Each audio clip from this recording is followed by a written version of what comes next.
Hello and welcome to the second lesson on IT skills, that is business communication using email. So, today we are going to discuss about certain tips that is going to help you as a professional working in a work environment, and the most important one of that is that of emails. So, how should an email be written? How is it different from our written letters?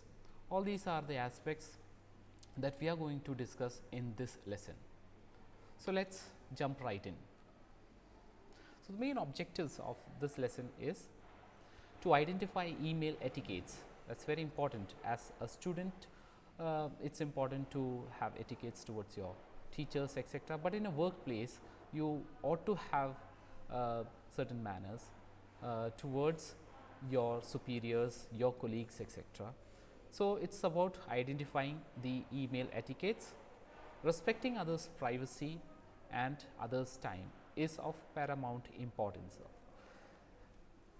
The second objective is to identify practices that are considered professional. So, what are the practices that can be considered professional in an email communication? And the third one is to identify which practices improves the work efficiency in a workplace. So, you should not be someone who would downgrade the work efficiency of a workplace. So, let us begin with the first one. While writing an email, you would have come across the mailing list. When you open an email, you have certain options that pops up, that is to CC, BCC. What do these mean? So, if you open a email for or if you compose an email, you would come across a window that asks for certain email IDs to be written. The first one is to section. On the right hand side, you can see that there is a CC and BCC section. Now, if you click on those, another set of options open up, that is the CC and the BCC. What does the 2 mean? All the email IDs that go in this section are intended for the primary recipients. They are all the primary recipients. What do they mean? It means that the recipient is the one who is supposed to take an action on the email. That means, the primary recipient is the one who is actually intended to respond to that email. They all are in the 2 section, or those people should be included in the 2 section. Second one is the CC section. It stands for carbon copy.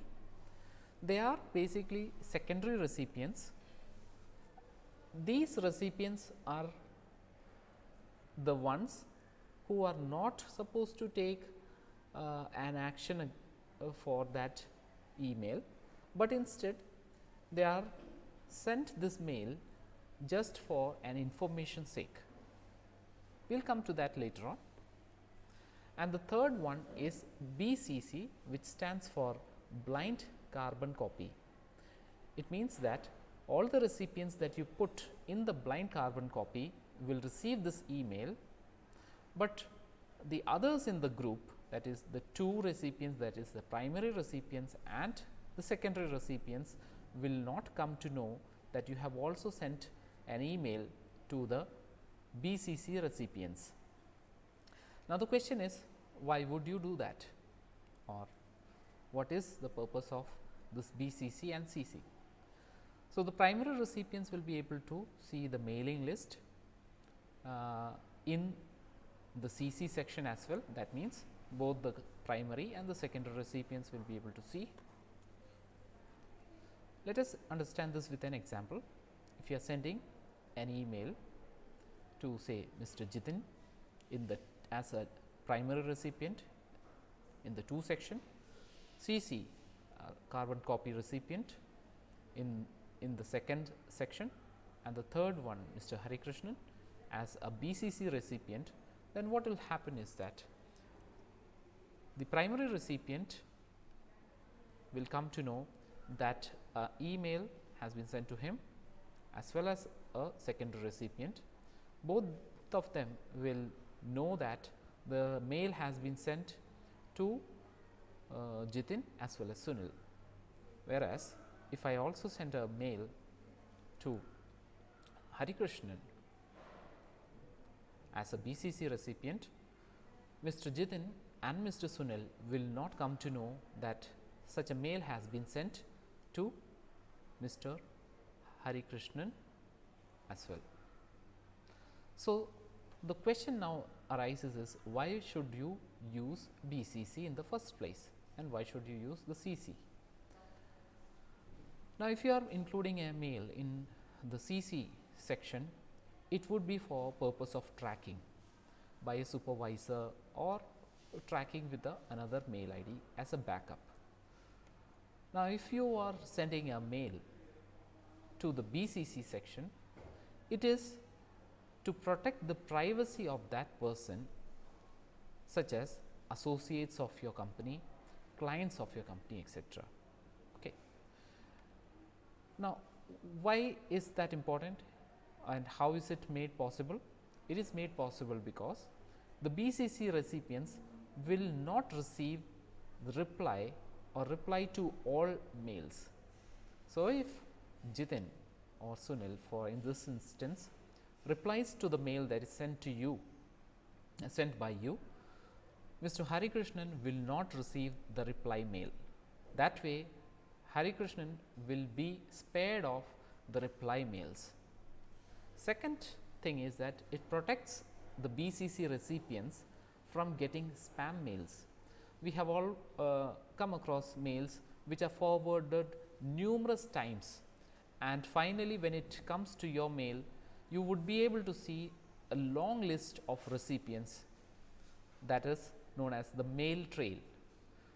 Now, if you have included somebody's mail ID in the BCC section, that mail ID will not show up in the mailing list or the mail trail. So, such mails will never be misused by someone to send spam mails to such recipients. That means, the identity or the mail IDs of the BCC recipients will remain hidden from the primary and the secondary recipients. So, this goes a long way in having good relationship with the clients, because the clients trust a company and they do not want their mail IDs or correspondence details to be shared with others or to go out in the public. So, in such instances, if you want to make sure that their privacy remains intact, their mail IDs, communication details remain intact and remain secure, you would want to put their mail IDs in the BCC section, while also letting them know that you are working on a project that has been assigned to you from their side, but at the same time also protecting their mail IDs. But before you do such thing, you should almost always familiarize yourself with the work culture of your workspace or workplace. This is because each and every workplace has different set of rules, and you must familiarize yourself for sending such mails. Next one is subject line. Now, subject line, as mentioned, is very much similar to the subject that you put in a pen and paper letter. That means, it highlights the most important aspect of the letter, that is the topic that you are going to talk on. Now, you should always avoid skipping the subject line, because a recipient, while browsing through his mails, will be able to see the subject line. So, if that subject line is skipped, the person is forced to read the mail completely to understand what is the content of that mail. So, avoiding the subject line would be considered rude in the first place, and also it may be against the email etiquettes, because by entering or by exercising the option of subject line, you are giving the chance to the recipient to prioritize your mail, and also you might also receive an early response from the recipient if you include a subject line, because it makes his life much more easier. Okay. So, it also implies that you are respecting the recipient's time. So, you are giving him or her an opportunity to prioritize your mail. In this instance, we can include a subject line which is not too long and neither too short. So, it should provide the gist of your mail, just like in pen and paper mail, pen and paper letter, you should include the gist of the mail. Next, let us come to the structure of an email.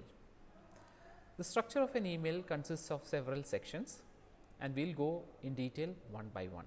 So, it includes salutation, opening statement, main body, ending, and the signing off, followed by your signature or your name, details, etc. Let us start with the salutation. In the salutation, most often you have come across that people like to be called by their names, but if you are talking to a person who is not very familiar to you, or he is a client of your company, then it is always better to stay safe and address that person by their second name. So, for instance, you are addressing someone, say Mr. Morse or Mr. Sharma, they are the second names. So, you could address a person by the first name if you are more familiar to that person and you have a rapport with them, or you have a personal relationship with them. In those cases, you can use the first name. Often we can use, for example, the salutation could be like Mr. Sharma or Miss Sharma, etc.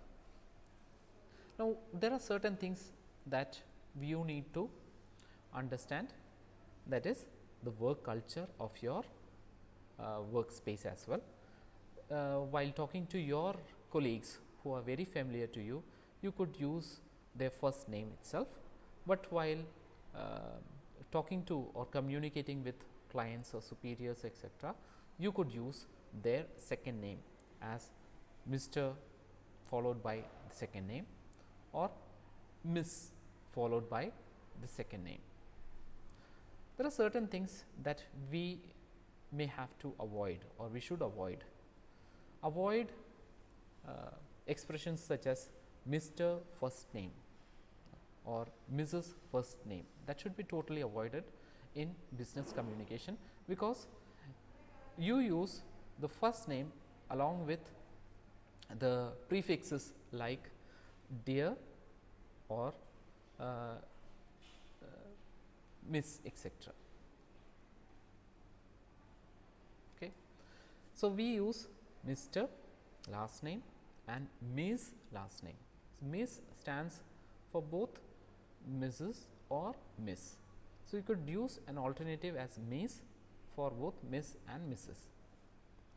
So, Miss is a salutation for addressing a female colleague or a female client associated with your company.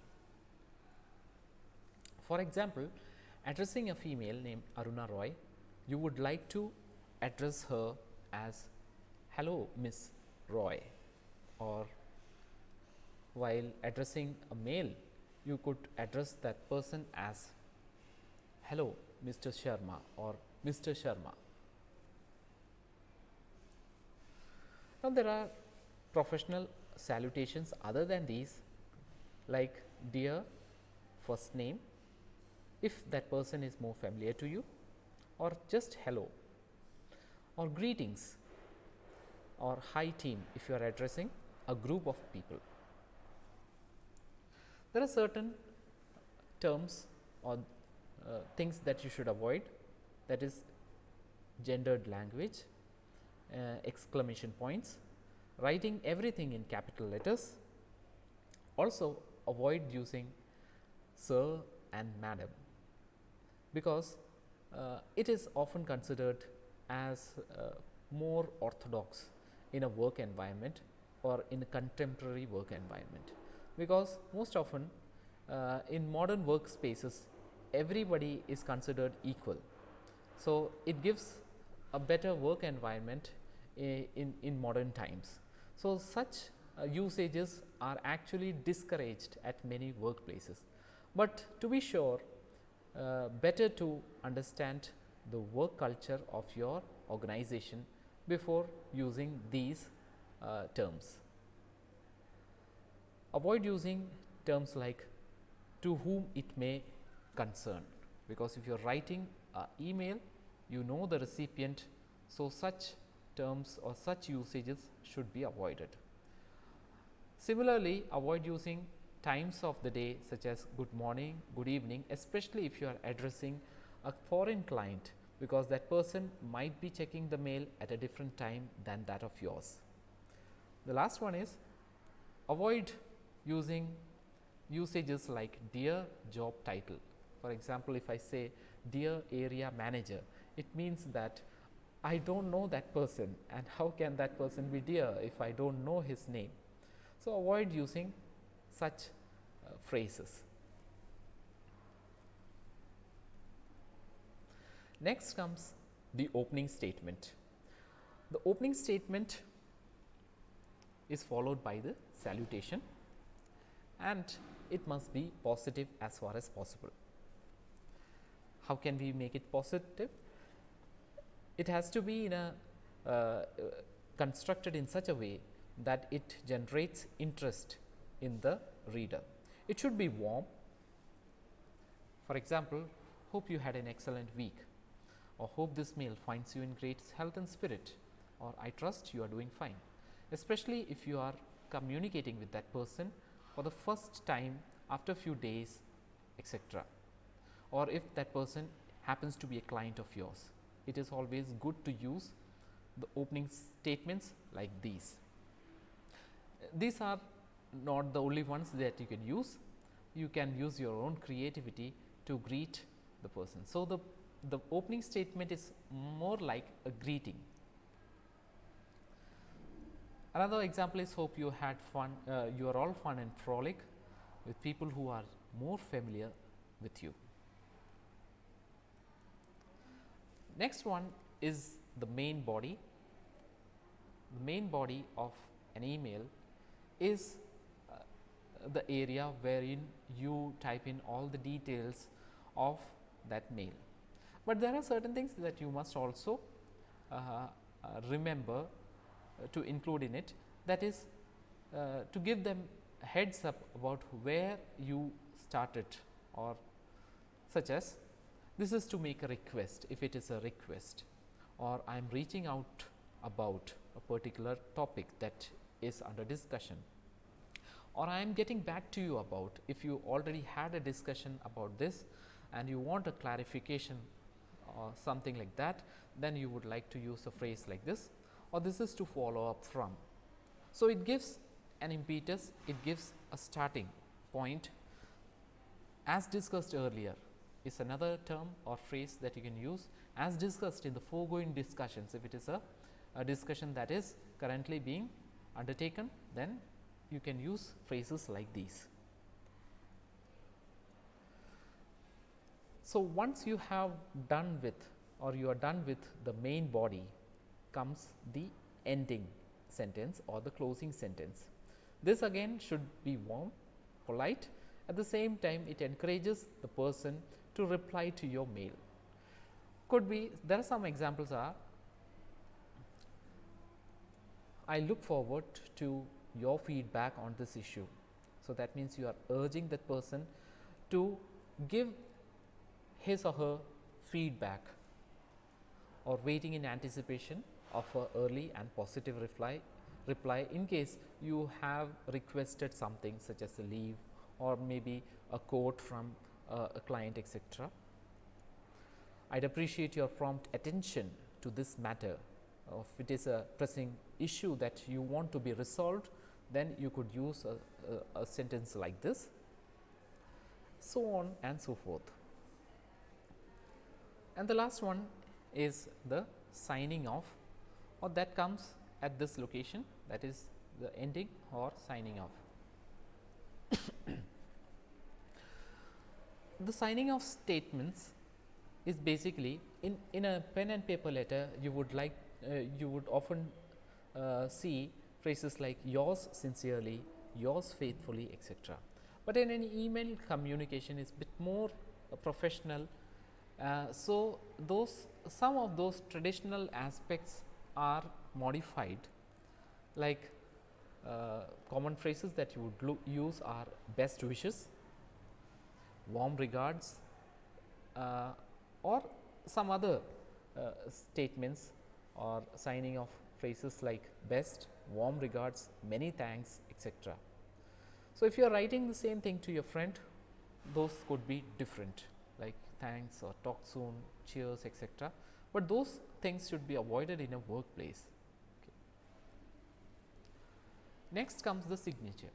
Now, you know that in a letter, pen and paper letter, you would sign the letter with your signature, but in an email it is not possible to literally put in your signature. You can do it with an image, but a signature means it's your correspondence address.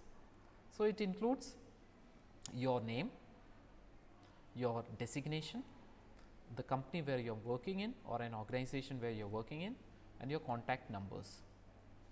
It can be also set in an email in the settings section, so that you do not have to type in again and again. The bad habits that you should avoid.